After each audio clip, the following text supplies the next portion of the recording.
Assalamualaikum warahmatullahi wabarakatuh. Sebelum kita lanjut tonton videonya, saya tegaskan sekali lagi bahwasanya saya tidak membuka praktek dimanapun dan tidak menerima tarif berapapun. Terima kasih. Shh. Sebelum lanjut nonton videonya, jangan lupa klik tombol subscribe dan loncengnya ya. Terima kasih orang baik.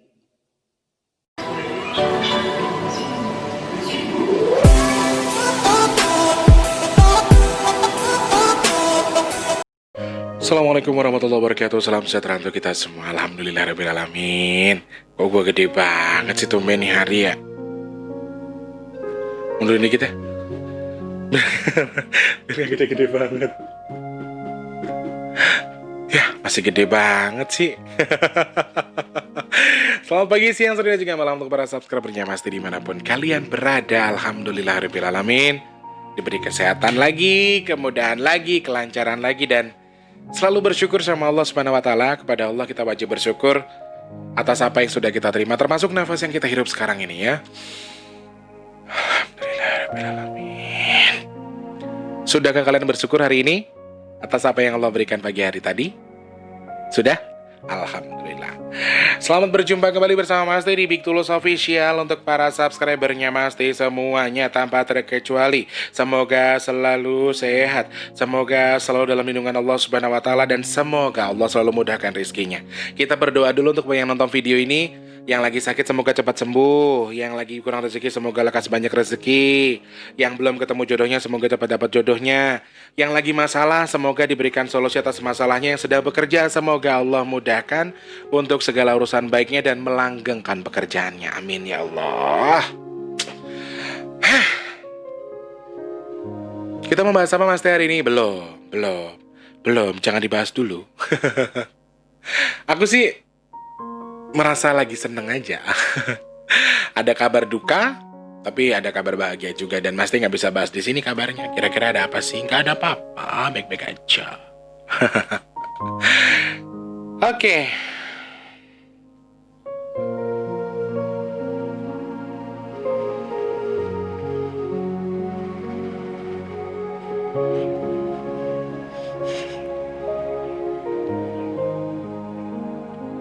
Sebentar ya teman-teman.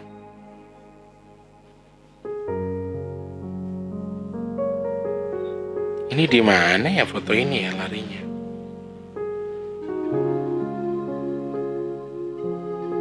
Oke. Kebanyakan file sih, jadi aku pusing sendiri sama file aku. Bete, asik. Pak Asem yang punya Papua, selamat pagi, siang, sore, dan juga malam untuk para karyawan yang ada di sana ya, yang ada di Timika. Semoga sehat selalu, berkah barokah, diberikan kelancaran selalu di sana untuk kasih mobil ya. Kemudian ada di Papua, yang di Timika, Jayapura, kemudian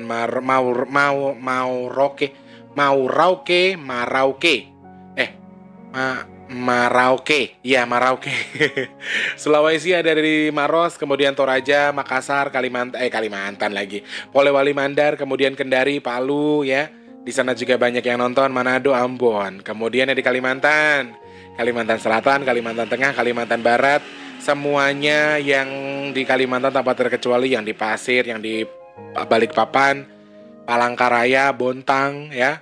Pontianak, kemudian dari Sumatera, dari Medan, Padang, Jambi, Bengkulu, Pekanbaru, Riau, kemudian untuk yang ada di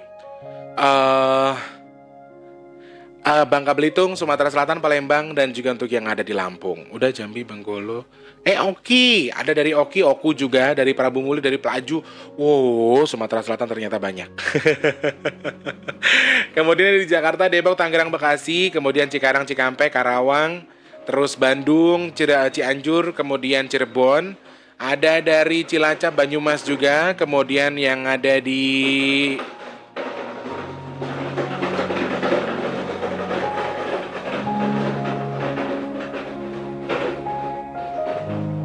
Tegal, Cilacap, Banyumas.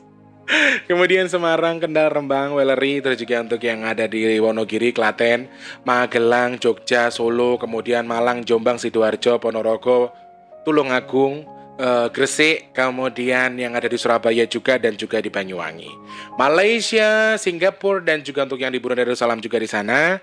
Buat Kak Ajija bersama Abang. Lalu untuk yang ada di Taiwan, Taipei, Hong Kong, Arab Saudi, Jeddah, Qatar, Los Angeles, Jerman dan juga untuk yang ada di Sydney, Swiss, Bang Atin juga di sana. Ya, yang selalu digodain sama Pak Sam.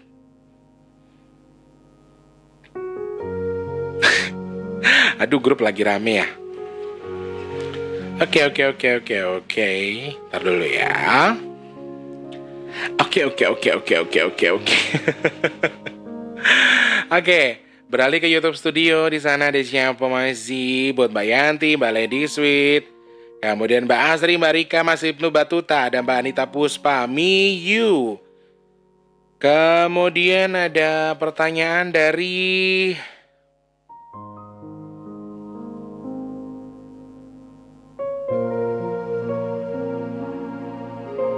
Oke, pertanyaan dari salah satu subscriber ini dari Risardin Ading ya, Risardin Ading di sini. Mas Tulus, infonya semoga berkah. Assalamualaikum. Waalaikumsalam. Mas mau nanya, semoga ada penjelasan. Saya pernah tidur dan tiba-tiba terbangun dan melihat sesuatu di sekitar saya bergerak dan berubah warna, seolah-olah gerakan angin itu diproses beberapa detik dan tiba-tiba saya berpindah ke tempat lain. Apakah ini halusinasi atau kalau benar apakah jiwa dan raga manusia bisa berpindah-pindah tempat secara tiba-tiba? Mohon penjelasannya. Kalau yang dari jenengan lihat kemudian itu sesuatu bergerak berubah warna seolah-olah digerakkan angin itu berproses beberapa detik dan tiba-tiba saya berpindah ke tempat lain, apakah itu halusinasi? Sebenarnya alam gaib ini kan alam halusinasi, Mas. Alam gaib ini alam halusinasi loh. Jadi mereka itu bisa berbentuk apa saja, kapan saja, dan bedanya dengan kita adalah kalau jin itu untuk berpindah tempat, kalau kita kan berpindah tempat kita yang jalan, ya toh? Kalau jin ini untuk menuju tempat yang jalan menyamperin dia.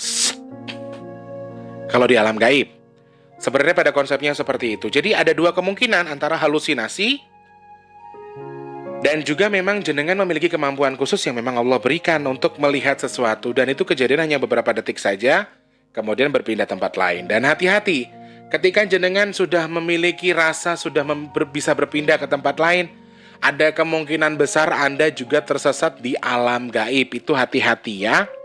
Karena akan banyak yang membuat jenengan tersesat nanti di sana. Alam gaib ini halusinasi tapi lebar sekali. Jangkauannya cukup lebar. Kemudian, kalau benar apakah jiwa dan raga manusia itu berpindah tempat secara tiba-tiba? Kalau jiwanya bisa berpindah tempat secara tiba-tiba mungkin. Tapi kalau raga kemudian berpindah kepada tempat yang lain, itu sebenarnya hal mustahil. Manusia bisa menghilang berpindah tempat, itu zaman sekarang udah susah, Mas. Sudah sangat langka menemukan orang bisa seperti itu. Tetapi mungkin saja ada ya, mungkin saja ada. Tapi buat saya sudah tidak mungkin dan itu mustahil sekali. Mungkin begini konsepnya. Jenengan merasa tadinya di kamar, tiba-tiba jenengan sudah tahu-tahu di kebun. Sebenarnya begini, secara tidak langsung jenengan sudah dibutakan dengan jin tadi yang merasa seakan-akan sampean itu berjalan di salah satu dimensi lain, kemudian tahu-tahu jenengan sudah sampai di kebun. Kurang lebih seperti itu bisa, tetapi kalau jenengan tahu-tahu di kamar pindah ke kebun dan jenengan nggak sadar secara nggak langsung, itu sebenarnya bukan menghilang, tetapi badan jenengan digerakkan oleh sesuatu yang jenengan sendiri nggak sadar. Karena pada saat badan jenengan digerakkan itu jenengan sedang berhalusinasi dengan alam lain yang memang sedang jenengan jalani waktu itu. Begitu kurang lebih. Mas siapa tadi? Risardin Ading. Semoga penjelasannya memuaskan ya. Hati-hati ketika jenengan sudah merasa bisa berpindah-pindah tempat sesuai dengan mau jenengan, itu hati-hati ya. Kalau ngerogoh sukmo keluar kemudian mengunjungi sesuatu dengan memejamkan mata, kemudian melihat lokasi yang mau kita tuju misalnya, itu ada sebagian orang yang bisa melakukan itu. Tetapi kalau memindah raga kita tiba-tiba dari sini terus ke sana, sangat mustahil sekali. Jadi hati-hati.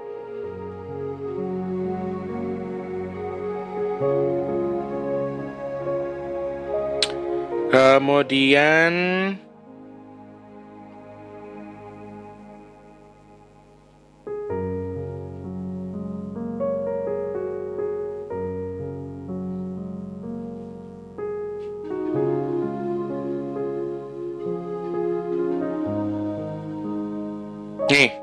Pertanyaan lagi dari main bareng. Assalamualaikum Mas Teh, bahas dong cara ngilangin setan yang dikirim dukun untuk menghambat usaha atau jualan biar sepi, biar nggak sepi jualannya. Oh jadi gitu. Tips untuk cara ngilangin setan yang dikirim dukun atau orang untuk menghambat usaha atau jualan biar nggak sepi jualannya.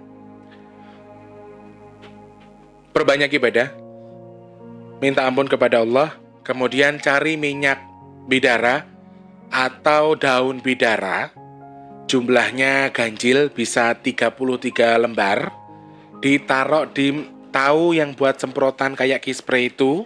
Nah, itu diisi air hangat, dikasih garam sedikit, dikasih garam 3 sendok, garamnya dijemur dulu bisa, enggak juga enggak apa-apa.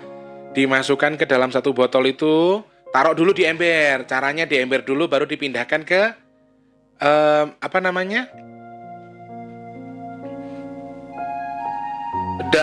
tempat kispray tadi. Kowe iki ngopo to Dul, kok senengane lek wis gojek-gojek iki mbok yo mikir wong isih kerja kok. Kaget sama suaranya aku loh sama si Abdul nih kalau di rumah, makanya kalau pas lagi gojek sama adiknya tuh aku nggak seneng. Bubeki kuping, jadi getaran gitu loh, ada getaran di kuping, jadi nggak fokus aku. Jadi ember itu tadi kan diisi sama 33 lembar minyak daun bidara, atau lebih bagus lagi minyak bidara. Terus dijadiin satu, diaduk, baca bismillah ya, terus doa bismillah dulu, syahadat, istighfar, sholawat, minta sama Allah, ya Allah, ya Rob, ya Tuhanku yang maha pengasih lagi maha penyayang, atas izinmu ya Allah melalui air ini, semoga apapun yang saya niatkan atas izinmu ya Allah hilang atas izinmu melalui air ini, sambil diaduk saja. Terus masukkan di botol kispray ya, masukkan di botol kispray, disemprotkan ke keliling tempat kita berjualan tadi, atau rumah yang merasa ada jinnya atau dikirimin sama dukun tadi. Dan sebelum kita melakukan semprotannya itu, kita mundur dulu 1 langkah, baca bismillah, baca syahadat, baca sholawat, terus tarik nafas dari mulut, tarik nafas dari hidung, buang dari mulut, Allahu Akbar, maju 1 langkah, baru baca sholawat, baru semprot-semprotin aja. Kurang lebih begitu tips dari Mas T. Mau dipakai ya monggo, ndak juga ndak masalah. Matur suwun, terima kasih yang sudah memberikan pertanyaan ini. Dari siapa tadi ya? Pokoknya tadi lah. Dari main bareng, nama akunnya main bareng sih. Gak tahu kalau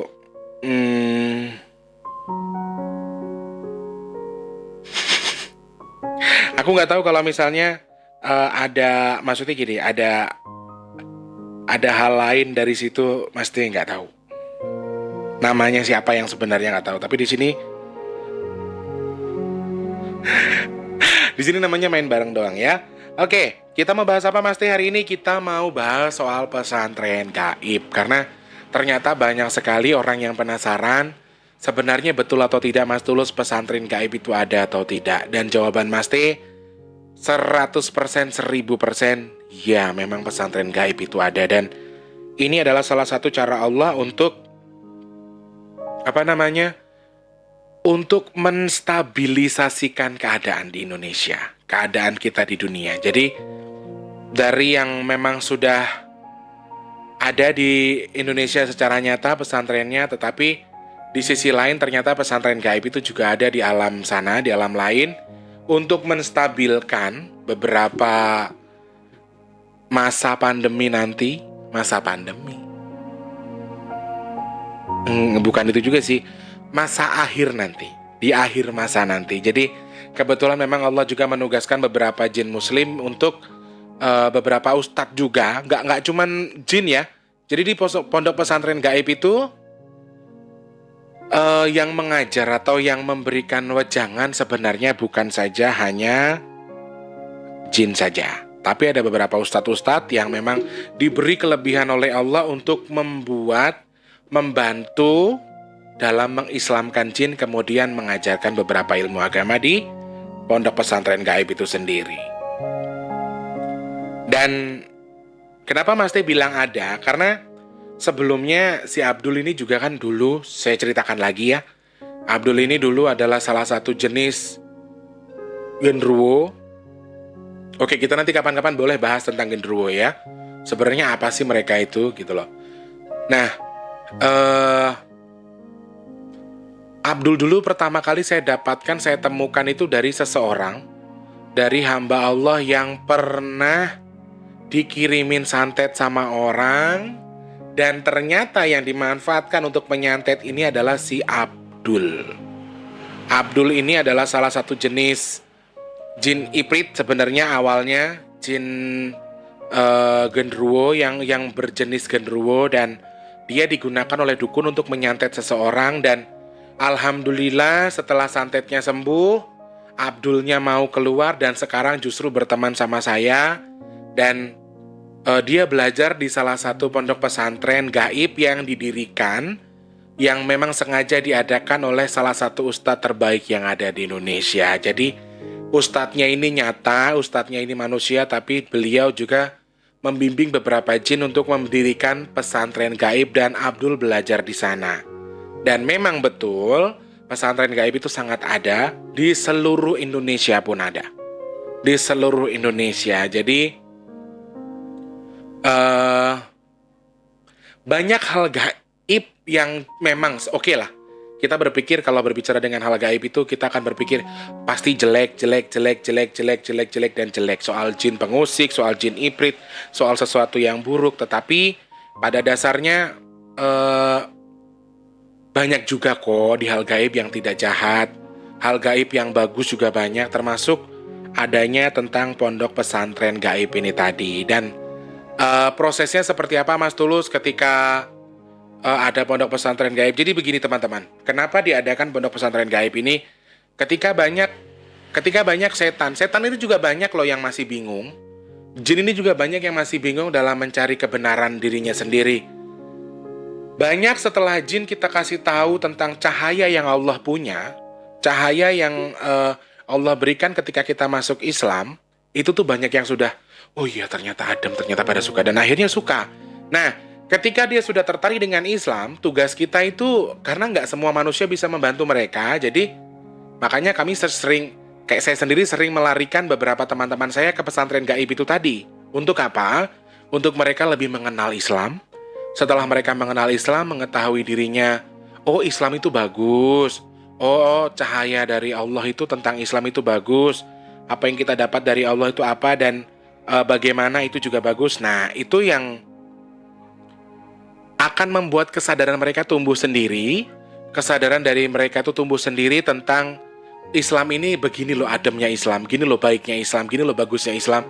Akhirnya mereka tertarik sendiri untuk mengucapkan syahadat. Jadi, sorry, kalau bagi saya tidak ada pemaksaan ayo mengucapkan syahadat. Tetapi betul sekali, Abdul dan Nyai yang jadi saksi yang pernah mengucapkan syahadat, dan beliau merasa ketika dia mengucapkan syahadat ini bagi bangsa jin ya, sorry, tidak berlaku atau tidak terhadap manusia, mesti nggak tahu. Tapi ini untuk bangsa jin, ketika mereka sudah mengucapkan syahadat, menurut mereka, menurut Abdul dan Nyai, di badannya itu terasa ada yang masuk tapi adem. Di perut, di dada tuh adem, kayak minum air es, kalau bahasa kita. Jadi ada kelebihan khusus di mana ketika kita sudah bersahadat, di bangsa jin itu mereka bisa merasakan apa? Mereka bisa merasakan ketenangan batin, kemudian yang tadinya dengar ayat Al-Quran agak sedikit panas sudah mulai ternetralisasi ya. Jadi kayak si Landung, kayak Mbah Londo, teman-teman gaibku itu hanya satu yang masih belum bisa terima, hanya satu yang masih belum ini, si Indra. Dan si Indra sampai detik ini belum pulang, sudah ada hampir 1 minggu. Dia nggak pulang, saya nggak tahu dia kemana. Dan menurut Abdul, kata Abdul, ya wes biarkan saja, jangan dicari, wes ya wes gitu loh.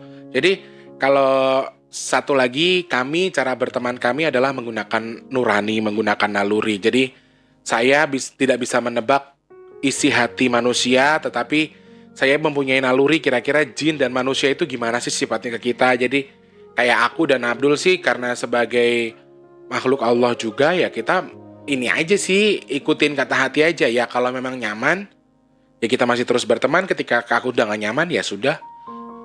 Aku gak mau yang bermuluk-muluk banget untuk memaksa dia untuk berteman, kemudian memaksa dia masuk Islam. Karena tujuan tujuannya si Indra dekat sama saya ternyata bukan untuk masuk Islam saja, tetapi untuk mendapatkan sesuatu yang di luar nalar yang tidak bisa saya ceritakan. Dan yang pasti dia tipenya ya gini, tipenya orang yang mau minta hadiah dulu sebelum dapat gitu loh. Jadi kalau bagi saya nggak bisa kayak gitu. Kalau mau dapat sesuatu dari saya ya kamu harus ikuti prosesnya. Makanya banyak kan yang curhat sama Mas T ini kan pada nggak sabar. Mohon dibantu Mas T, mohon dibantu Mas T. Padahal dari awal Mas T sudah bilang, kalau jenengan mau memberikan memberikan saran, memberikan pertanyaan, mau curhat, mau ngobrol, mau minta saran segala macam, Mas T sudah bilang untuk lebih bersabar lagi supaya tidak terlalu terburu-buru. Mas T selalu bilang, monggo yang mau curhat, monggo yang mau ngobrol, tetapi slow respon. Mas T tidak bisa mengerjakan sesuatu hanya sekedar jeplak, asal ngomong, karena ya selain kalian banyak yang harus Mas T kerjakan juga. Jadi Mas T minta tolong untuk kesabarannya. Kalau jenengan pengen dekat sama Mas T ya boleh, ngobrol boleh, mau donasi boleh, mau dekat sama Mas T silakan. Linknya ada di deskripsi, itu ada Instagram, ada WhatsApp, ada nomor rekening juga buat donasi. Jadi jenengan tuh tidak saya batasi, tapi syaratnya cuma satu, minta kesediaannya untuk bersabar dalam dijawab. Begitu ya. Berlanjut lagi, ada pertanyaan yang memang sedikit menarik kemarin, mana ya? Kebetulan banget kita lagi bahas soal pesantren. Soal pesantren gaib kebetulan banget ya. Nah, ini ada pertanyaan yang lumayan berhubungan dengan ini. Dari Mas Edi Purwanto, Mas T, saya mengajar di pondok pesantren. Ya, saya mengajar di pondok pesantren, Mas Edi Purwanto ini ya. Yang ingin saya tanyakan, kenapa banyak anak-anak pondok pesantren sering gatal dan bernanah di tangan dan sela-sela kakinya? Oke. Kita buka ya Mas Edi. Seperti di vlog sebelumnya yang kita masih membahas soal pelaku penusukan itu, Mas T sudah bilang kalau di pondok pesantren itu ada beberapa anak buah dajjal, ada beberapa jin-jin yang sengaja ditugaskan Allah untuk menghasut kita yang belajar untuk berbelok arah lah, intinya seperti itu. Jadi kalau gini, saya juga pernah mendapatkan teman juga yang memang betul. Karena begini, satu Mas, secara logika mandinya bareng-bareng dan sering banget terkena air wudhu, ya. Kemudian secara harfiahnya mungkin saja kebersihannya tidak terjaga. Lalu mungkin kondisi air dan juga kelembaban tempat itu sendiri. Jadi tumbuhlah jamur. Jamur yang membuat mereka jadi gatal, sering bernanah dan ada di sela-sela tangan dan kaki. Dan itu memang betul teman-teman. Ini bukan sesuatu yang jarang terjadi, tetapi memang lumayan sering. Jadi sorry, Mas T buka ya. Di pondok pesantren itu paling banyak genderuwonya. Pondok pesantren itu paling banyak genderuwo. Dan sorry sekali lagi Mas T buka. Genderuwo ini kan memiliki nafsu yang luar biasa. Genderuwo ini punya nafsu yang luar biasa, tetapi memiliki badan yang jorok. Jadi akan berimbas kepada santri-santri yang ada di sekitar itu ketika mungkin genderuwonya lagi pengen kencing, lagi pengen ludah, tiba-tiba jatuh di tangan. Secara gaibnya seperti itu. Akhirnya kena tangannya, kena kakinya, jadi nanah, jadi koreng. Ya, jadi nanah, jadi koreng. Aku kasih tips sedikit ya Mas Edi. Mungkin boleh sering-sering merendam kakinya atau tangannya dengan air garam hangat Mas Edi. Jadi memang sih untuk di pondok pesantren yang modern, yang tempatnya bersih, yang tempatnya bagus, tidak terlalu lembab, saya rasa mungkin sudah tidak ada. Tapi ini memang kejadian lama. Jadi di pondok pesantren itu biasanya saya ngakei yo, nek ratumo tinggi, ngerti tinggi nggak? Bangsat yang kecil-kecil itu loh. Itu tuh kalau gigit kan gatal merah di tangannya, bentol-bentol. Lalu ya itu tadi penyakitnya gatal sama seks sesama jenis. Nah ini yang sangat sering terjadi apabila kita lepas dari jangkauan. Kita lepas dari peninjauan. Karena ada beberapa orang yang sudah curhat ke saya. Oke, Mas Teh pernah bahas soal pondok pesantren waktu itu dan ternyata banyak sekali dan mereka pada curhat ke saya.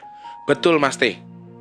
Yang Mas Teh sampaikan itu memang tidak semua, tapi saya mengalami dan sudah 4 orang yang mengaku melakukan hubungan sodom di pesantren loh guys.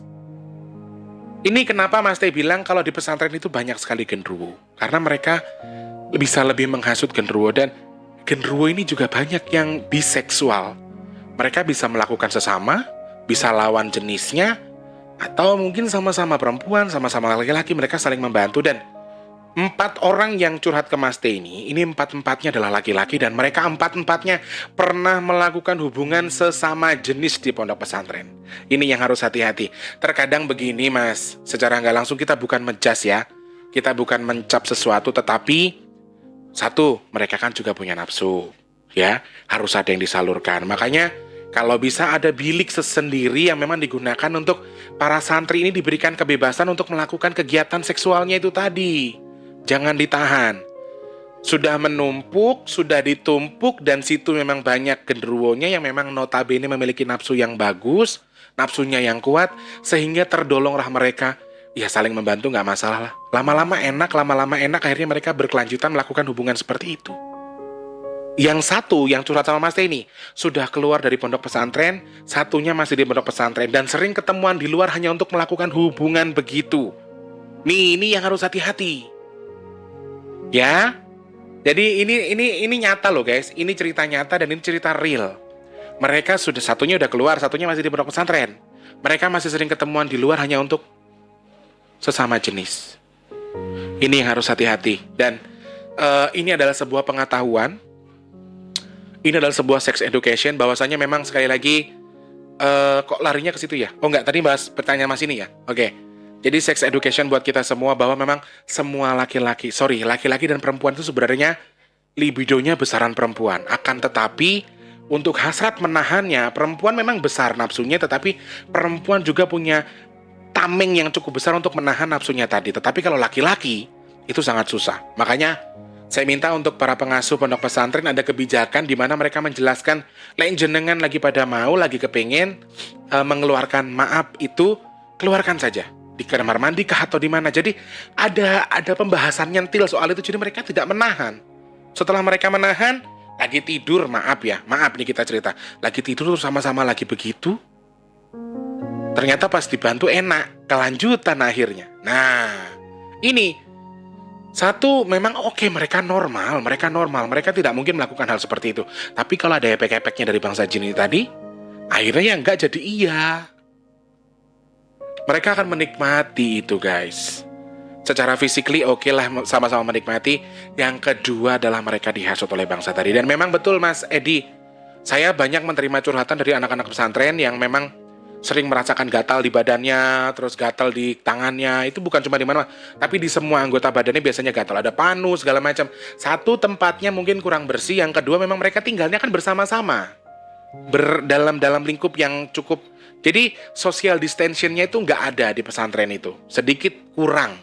Ya, ada yang tidur bareng-bareng, ada yang anduknya bareng-bareng. Ini jadinya akhirnya yang satu kena akhirnya gampang menyebar, dan itu disebabkan oleh jamur sebenarnya. Secara nyata jamur, tetapi secara gaib kita lihat ya jamurnya itu dibuat oleh si genderuwo tadi. Karena sebenarnya di setiap sudut pondok pesantren itu selalu ada genderuwonya.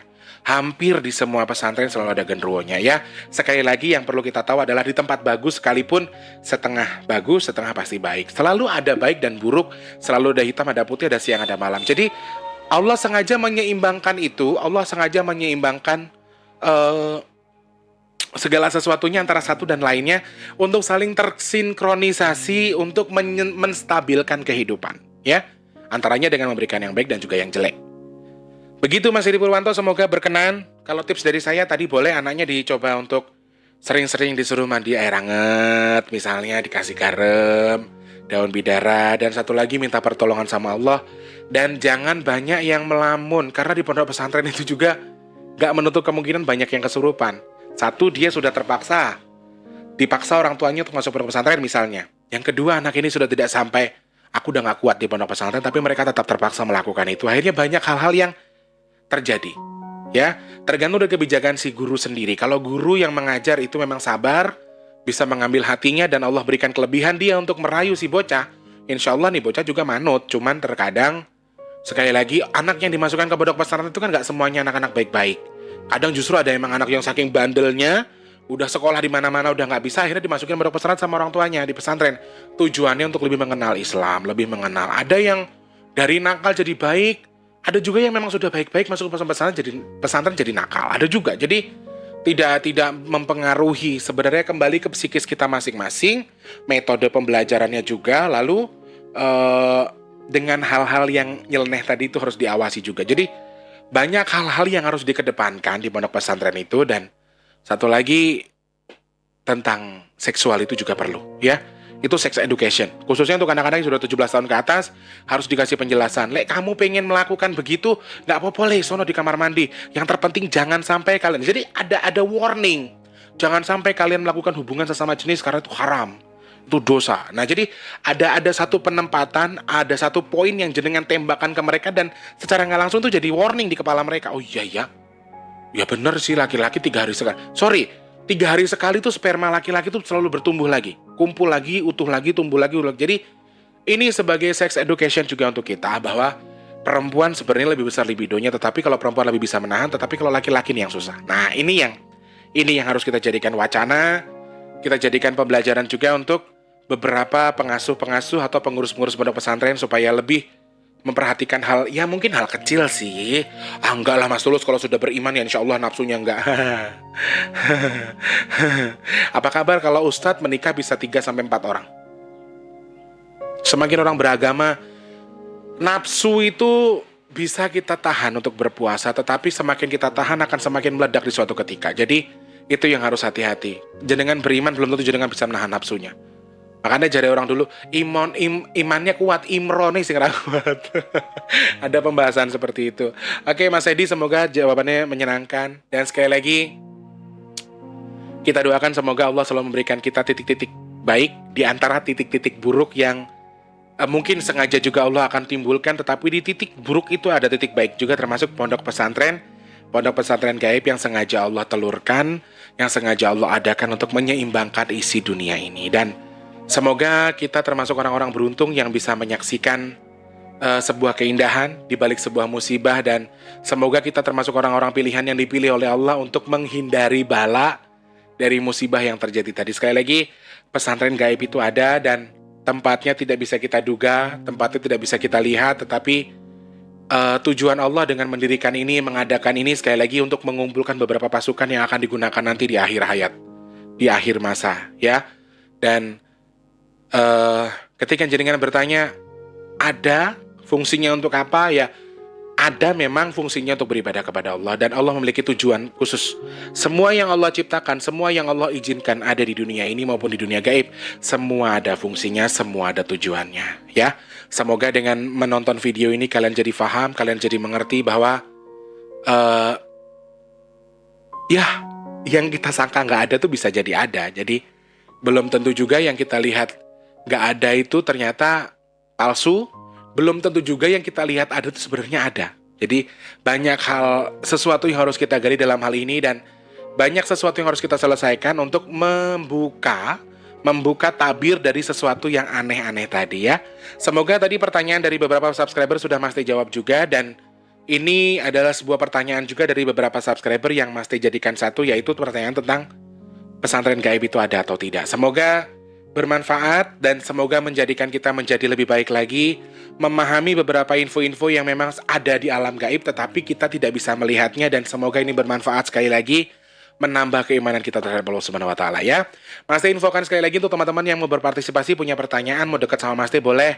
Linknya ada di deskripsi, ada WhatsApp, ada Instagramnya Mas Tulus di bigtulus_pp2.